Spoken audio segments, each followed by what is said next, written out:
ఓం నమ శివాయ. ఈరోజు పరమశివుని సందేశం ఏంటి అంటే, భక్త, అలసిన నీ హృదయానికి నీ శివయ్య అందించే ఈ శుభవార్త ఒక వరం లాంటిది. నీ శివయ్యపై నమ్మకంతో ఆఖరి వరకు విని నీ జీవితం ఖచ్చితంగా మారుతుంది. నీ జీవితాన్ని మార్చడానికి స్వయంగా నేనే నీ శివయ్యని నీ పక్కనే ఉన్నాను కదా.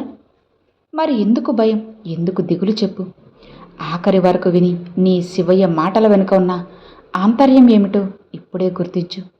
నువ్వు కోరిన కోరికలు నెరవేరుస్తాను. అలానే నీ సమస్యల నుంచి నిన్ను పూర్తిగా నేను బయటపడేస్తాను. నీ జీవితాన్ని నీకు నచ్చినట్లుగా మంచిగా మార్చే బాధ్యతని నీ తండ్రిగా నేను తీసుకుంటున్నాను. ఇక ఏమాత్రం కూడా కంగారు పడకుండా ఆఖరి వరకు నీ శివయ్య చెప్పేది విని అర్థం చేసుకో. నేను నీకు కేవలం నిన్ను ఓదార్చడానికి నీ ముందుకు ఈరోజు రాలేదు. నువ్వు అలసిపోయి ఉన్నావని, పోరాడి పోరాడి అలసిపోయావని నాకు తెలుసు. ఇక నీకున్నటువంటి నీ మనసుకు మాత్రమే ఈరోజు ఈ సందేశాన్ని ఏరి కోరి తీసుకువచ్చాను. ఈరోజు నేను నిన్ను కేవలం ఓదార్చడానికి రాలేదు, నీ అదృష్టాన్ని మార్చే మార్గాన్ని నీకు చూపించడానికి వచ్చాను. అందరి ముందు నవ్వుతూ ఒంటరిగా ఉన్నావని నీ మనసులో వేదన పడుతూ ఉన్నావు కదా. చాలా రకాల సమస్యలతో పోరాడుతూ ఉన్నావు. అంతా నేనే చూసుకుంటున్నాను అనే నమ్మకాన్ని ఎప్పుడూ అసలు నువ్వు కలిగి ఉండటం లేదు. నీపై నువ్వే నమ్మకాన్ని కోల్పోతున్నావు. ఎందుకు భక్త, ఎందుకు ఇలా జరుగుతుంది చెప్పు. నేను నీతో ఉన్నాను కదా. నీ జీవితాన్ని నేను మారుస్తాను. ఎప్పుడైనా సరే నువ్వు అలసిపోయాను అని నీ మనసుకి అనిపిస్తున్నప్పుడు నువ్వు ఎప్పుడూ కూడా డీలా పడిపోయి అనుకోకూడదు. ఎందుకంటే నేను అలసిపోలేదు అని నువ్వు నమ్ము. నాతో పాటు నా శివయ్య ఉన్నారు అని నమ్ము. ఈ ప్రయాణంలో శివయ్య నన్ను తప్పకుండా నడిఒడ్డుకి చేరుస్తారు, నన్ను కూడా కష్టాల సుడిగుండం నుండి బయటకు పడేస్తారు అని నమ్మకాన్ని కలిగి ఉండు చాలు. ఏ రోజు కూడా నీ జీవితపు పగ్గాల్ని నీ చేతిలో ఎప్పుడూ కూడా నువ్వు పెట్టుకోలేదు. ఎప్పుడు ఇతరుల చేతుల్లోనే పెట్టావు. అవును భక్త, అందుకే నువ్వు స్వయంగా ఏ విషయంలో కూడా సరైన నిర్ణయాన్ని తీసుకోలేకపోతున్నావు. సరైన అభివృద్ధిని కూడా ఇప్పటి వరకు నువ్వు పొందలేకపోతున్నావు. కాబట్టి ఇక్కనైనా సరే నీ జీవితానికి సంబంధించిన ప్రతి విషయాన్ని నీ చేతిలోనే పెట్టుకో, లేదా భగవంతుని చేతిలో పెట్టు. ఇక అప్పుడు నీ జీవితం అనే పడవ ఎంత చక్కగా ఒడ్డునకు చేరుతుందో నువ్వే చూస్తావు, ఆశ్చర్యపోతావు. నేను సరైన సమయం కోసం ఎదురు చూస్తూ ఉంటున్నాను.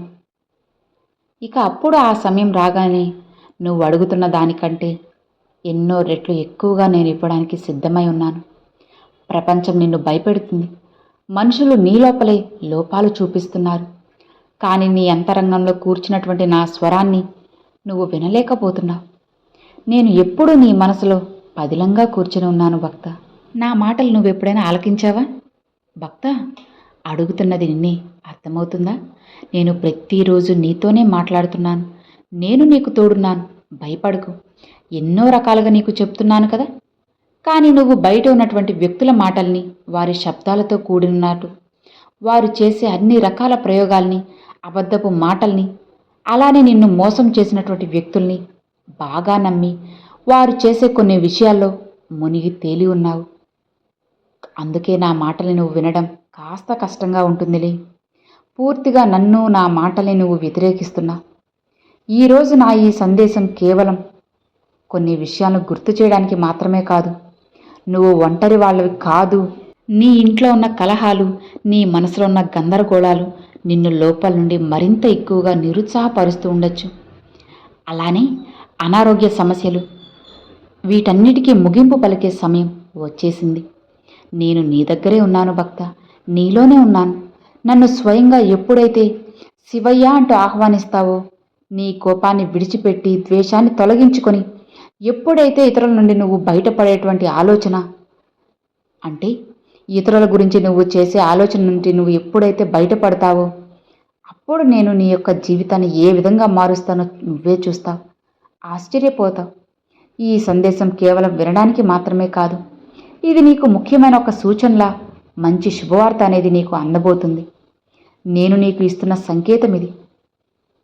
అయితే నేను నీతోనే ఉన్నానన్న నమ్మకాన్ని నువ్వు ఈ మధ్యకాలంలో అసలు కలిగి ఉండటం లేదు. ఎందుకు భక్త?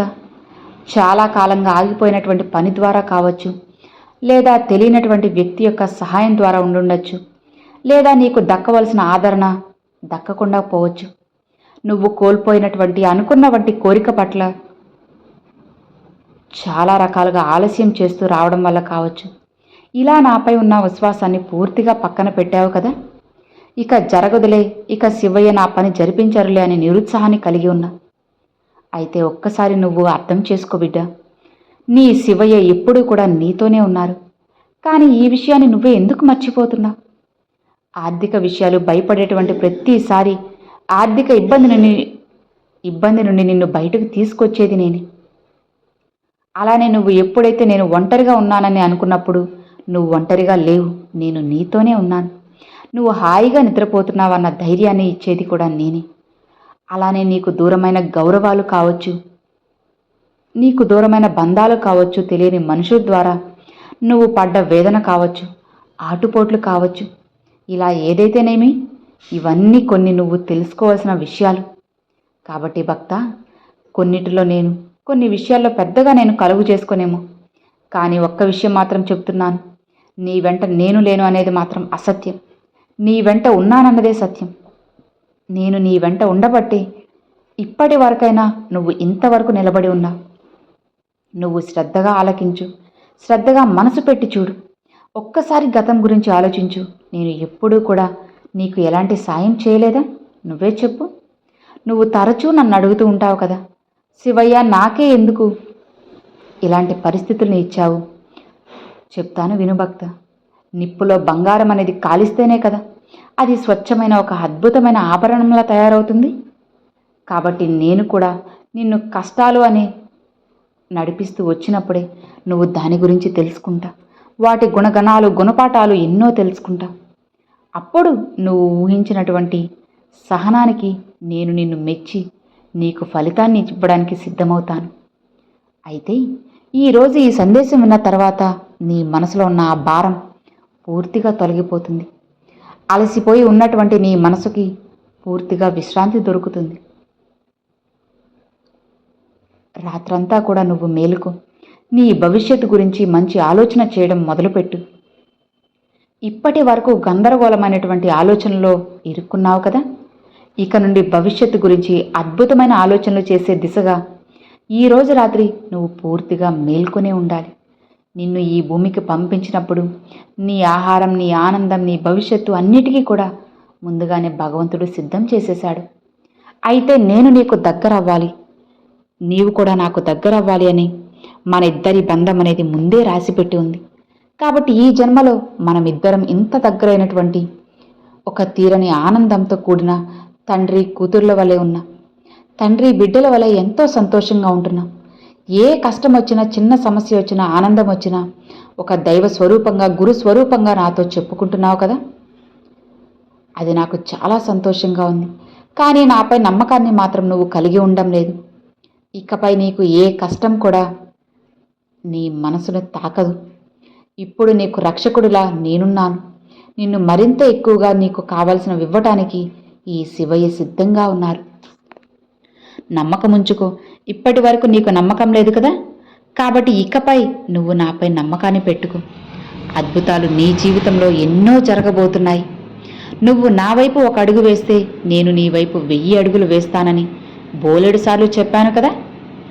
కానీ నీకు తెలియనటువంటి కొంతమంది వ్యక్తుల వైపు ఎన్నో అడుగులు వేశావు. బాగా నమ్మి మోసపోయావు. ప్రతిరోజు పూజిస్తూ ఏదో చిత్రపటంలాగా నన్ను చూస్తున్నావంతే. నన్ను నమ్మి ఒక్క అడుగు కూడా వేయలేకపోతున్నా. అదే నీలో నాకు కొద్దిగా నచ్చని విషయం అంతే. ఇలా చూడు భక్త, నన్ను నమ్మి ఒక్క అడుగు వేయి, నేను నీ చేత 1000 అడుగులు వేయిస్తాను. కొందరు నీ సొంత వాళ్ళైనా నిన్ను బాధ పెడుతున్నారు, మరికొంతమంది తెలియని వారైనా నిన్ను వెన్నుపోటు పొడుస్తున్నారు. కానీ నీ శివయ్య ఎప్పుడూ కూడా నీ హృదయంలో ఉంటున్నాను, నీ ఇంట్లో కొలువై ఉన్నాను. నీ ప్రతి విషయం గురించి కూడా నాకు తెలుసు. అన్నిటినీ పరిశీలిస్తూ ఉన్నాను. నీకు అన్నిటా కూడా తోడుగా ఉంటున్నాను. మరి ఇన్ని చేసిన నాపై నీకు ఎందుకు నమ్మకం కుదరడం లేదు? చూడు భక్త, నీ ప్రవర్తనతో నీ మనసు విరిగిపోవడం కాదు, నా మనసే విరిగిపోయింది. నిన్ను చూస్తుంటే చాలా జాలిగా ఉంది. అన్నీ విడిచిపెట్టి దూరంగా వెళ్ళిపోవాలని చెప్పి నీ మనసు కనిపిస్తుంది కదా. అయితే గుర్తుపెట్టుకో, ప్రపంచం తిరస్కరించినా సరే, నిన్ను బాధ పెట్టినా వాళ్ళని నేను అస్సలు వదిలిపెట్టను. అన్నిటికీ శిక్ష వేస్తాను. నిన్ను బాధించిన వారిని మంచి మనసుతో క్షమించు, నేను చూసుకుంటాను కదా. వారి యొక్క శిక్షను నాపై విడిచిపెట్టు, నేను చూస్తాను. నువ్వు మాత్రం ప్రేమ మార్గాన్ని ఎంచుకో. నీ ఇంట్లో ఉన్న అశాంతిని తొలగించడానికి నా దివ్యశక్తిని తప్పకుండా పంపుతాను. అతి త్వరలో నీ మనసులో పేరుకుపోయినటువంటి నిరాశని తొలగిస్తాను. నువ్వు ఎంతగానో ఎదురు చూస్తున్న ప్రశాంతత కోసం నీకు తిరిగి వచ్చేలా చేస్తాను. ఈ రోజు నుండి నా పేరు చెప్పి ఉదయం సాయంత్రం ఆవు నేతితో ఒక చిన్న దీపాన్ని నీ ఇంట వెలిగించు. ఆ వెలుగుతో పాటు నేను నీ ఇంటి చీకటిని కూడా తొలగిస్తాను. నా వంతుగా ప్రయత్నాలన్నీ చేస్తాను. నా మాటలు నీ గుండెలో పెట్టుకొని సంతోషంగా ఉండు. నీ చేతిని నేను పట్టుకునే ఉంటాను. ఎప్పటికీ కూడా అస్సలకి విడిచిపెట్టను. నీవు పడిపోతే నేను పట్టుకుంటాను, లేపుతాను. నువ్వు అలసిపోతే ఆదరిస్తాను. నువ్వు విజయం వైపు నడుస్తూ ఉంటే నీ విజయాన్ని నేను సంకల్పించే ఉన్నాను. ఇక నువ్వు ఏడవాల్సిన అవసరం లేదు. సంతోషంగా ఉంటా. ఇక నువ్వు భయపడకు. తప్పకుండా పోరాడే దిశగా ఎదుర్కొంటా. ఎప్పుడైనా సరే నువ్వు బలహీనంగా ఉన్నావు అని చెప్పి కనిపిస్తే కళ్ళు మూసుకొని ఇలా చెప్పు, నా వెంట నా శివయ్య ఉన్నారు అని నమ్ము. నా శివయ్య ఉన్నాడు అని చెప్పి మనసులో అనుకో. ఆ క్షణం నేను నీ దగ్గరే ఉంటాను. నా పూర్తి ఆశీర్వాదాలు నీకు తోడుగా ఉండేలా చేస్తాను. నీ శ్రేయస్సు కోసం, నీ ఆనందం కోసం నేను ఎంతైనా దూరమైనా వెళ్తాను భక్త. నువ్వు నా కోసం ఎక్కడెక్కడ వెతకాల్సిన అవసరం లేదు. నేను ఎక్కడ పడితే అక్కడ ఎందుకుంటాను? నీ మనసులో కొలువై ఉన్నాను, నీ ఇంట కొలువై ఉన్నాను. నువ్వు నా వెంట ఉన్నాను అనే అనుభూతి నీకు కలగాలి. ఆ అనుభూతి నీకు కలగడం లేదు. కాబట్టి నేను ఇంకా ఏం చేయాలో చెప్పు. కొన్ని సంకేతాలను, సూచనలు, ప్రతి సందేశాన్ని నీ ముందుకు పంపుతూనే ఉన్నాను. అయినా సరే నువ్వు అర్థం చేసుకోలేకపోతున్నా. నువ్వు ప్రశాంతంగా కూర్చున్నప్పుడు ఎలాంటి కారణం లేకుండా ఎన్నో చక్కని ఆనందకరమైన ఎన్నెన్నో సందేశాలను నీ ముందుకు పంపాను. వాటిని నువ్వు విన్నట్టు వదిలేస్తున్నా. అలా కాకుండా ఆ సందేశాన్ని విని అందులో ఉన్న ఆంతర్యాన్ని నువ్వు తెలుసుకోలేకపోయావు. అయితే బాగా గుర్తుపెట్టుకో, నీ దగ్గరికి వచ్చినప్పుడు ఏదైనా సరే చిన్న అవకాశమా పెద్ద అవకాశమా అని తేడా లేకుండా అన్నిటిని కూడా ఉపయోగించుకో. జీవితం ఖచ్చితంగా మారుతుంది భక్త. నా ఆశీర్వాదాలు నీ తలపై ఎప్పుడూ కూడా ఉంటాయని అస్సలకి మర్చిపోవద్దు. నేను నిన్ను అనుగ్రహించి ఆశీర్వదిస్తున్నాను. నీ ఇంట్లో ఏదైనా మూలలో అకస్మాత్తుగా ఏదైనా తెలియని ఒక నాణ్యం కనిపిస్తే దాన్ని శివయ్యే పంపారు అనుకో. అది సాధారణంగా వస్తుందా? లేదు. అది నా ఆశీర్వాదానికి గుర్తు. నీ జీవితంలో శుభం అనేది జరగబోతుంది. అది తెలియజేసే గుర్తు. నీ ఇంట్లో ఒక 2 రూపాయల నాణ్యం అనేది తప్పకుండా కనపడుతుంది.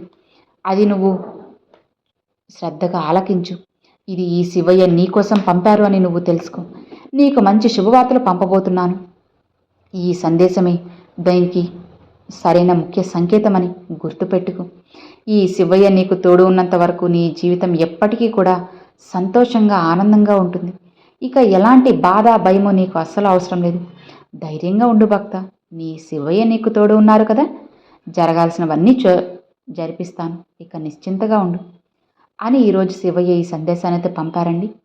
సో విన్నారు కదండి, ఈరోజు శివయ్య పంపిన ఈ సందేశం మీ అందరికీ నచ్చింది, అర్థమైంది అని అనుకుంటున్నాను. నచ్చితే ఒక చిన్న లైక్ చేయండి. మరికొంతమంది మీ ఫ్రెండ్స్ అండ్ ఫ్యామిలీస్కి షేర్ చేయండి. ఫస్ట్గా మన ఛానల్ చూసే వాళ్ళు సబ్స్క్రైబ్ చేసి సపోర్ట్ చేయండి ఫ్రెండ్స్. Thanks for watching. ఓం నమ శివాయ. శివాయ నమః.